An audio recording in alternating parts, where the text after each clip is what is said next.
minn issa maħniex se nibqgħu nibagħtu inviti. Mis-Sibt 10 ta' April mhux se tkun qed tirċievi stedina tilqima iżda trid tirreġistra għaliha int. Tant ħabbar f'konferenza tal-aħbarijiet mid-Deputat Prim Ministru Ministru tas-Saħħa Chris Fern flimkien mas-Supritendent tas-Saħħa Pubblika Charmaine Gauci u l-Professur Michael Borce fejn ġie spjegat li ser tkun qed tinfetaħ sistema ta' reġistrazzjoni għal dawk kollha illi għandhom aktar minn 50 sena kif ukoll dawk illi għandhom aktar minn 60 sena u li għal xi raġuni għadhom ma rċevewx l-istedina tilqima.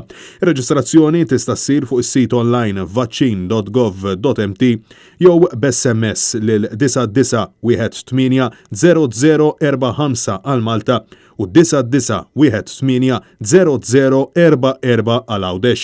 Dan kif Fern ammetta li fl-aħħar jiem saru qatt ta' żbalji fl-appuntamenti illi ingħataw għal vaċċin tal-COVID-19.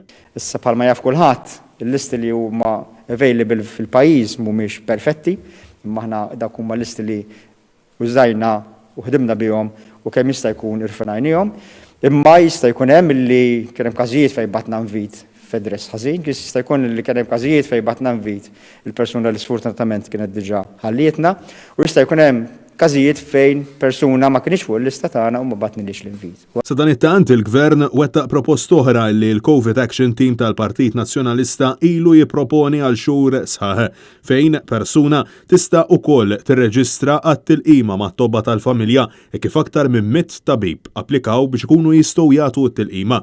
Matul il-konferenza tal-aħbarijiet intqal li sa tmiem din il-ġimgħa u mbassar li aktar minn 70,000 persuna se jkunu qed jieħdu t-tieni doża tal-vaċċin.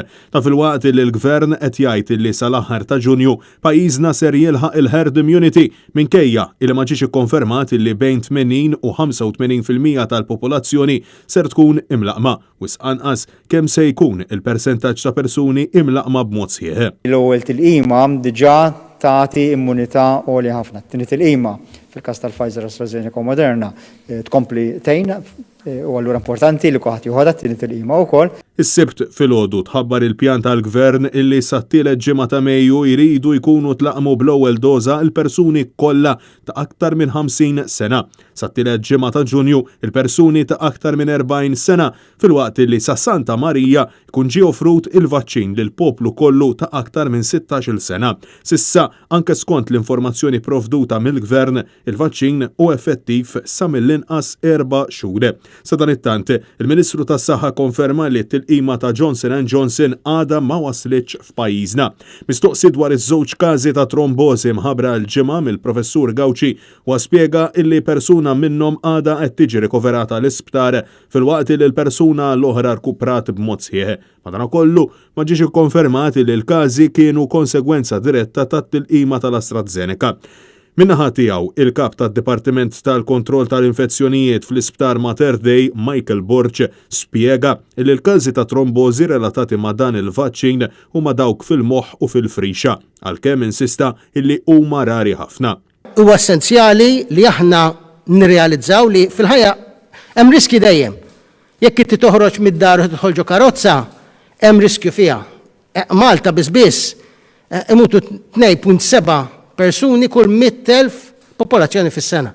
U l-Professur Charmaine Gauci qalet li minkejja li 2 uħud mill-iskejjel ser jibdew jilqgħu lura lill-istudenti fil-klassijiet b'mod fiżiku, l-iskejjel tal-arti li jinkludu kant, sfin u reċtar mhux se jkunu qed jiftħu għalissa bit-tiġijiet jingħataw id-data tal-ewwel ta' Ġunju, data illi iżda għadha mhux ċerta lanqas. L-għan tagħna huwa li aħna nibqgħu għaddejjin nofru dak l-edukazzjoni li għandhom bżonn it-tfal. Ġifier issa performing arts ma jkunux qegħdin jibdew, però l-affarijiet jibqgħu sejrin tajjeb u mbagħad inkun nistgħu niftu wkoll. Jekk kollox jibqa' miexi kif aħna naraw li jista' jiġri, li meta jista' jkun il-waqt li dawn jistgħu jerġgħu jibdew it-tiġijiet. U għalhekk tajna l-ġurnata tal-ewwel ta' Ġunju biex huma jkun jistgħu jagħmlu pjanijiet, però dejjem bħalma ngħidu aħna bil-monitoraġġ tagħna li qegħdin nagħmlu rridu bil-mod il-mod inkunu qegħdin insegwu s-sitwazzjoni. Francesco Catania, Net News.